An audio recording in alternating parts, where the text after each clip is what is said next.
Здравствуйте, я Илана Ирлан-Казы, корреспондент информационного портала DeFacto.FM. Сегодня мы находимся в городе Талдыкурган, в школе номер 9 имени Сайна Муратбекова, где будет проведен тренинг «Буллинг среди молодежи», спикером которого являюсь я. Следите за нашими обновлениями на YouTube-канале.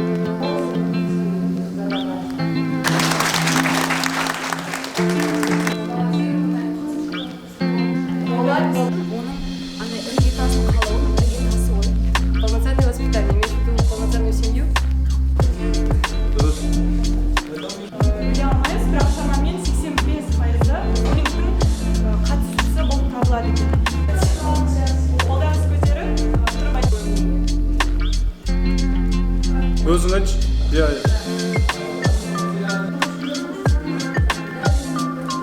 Но что значит база? Это ваша ценность.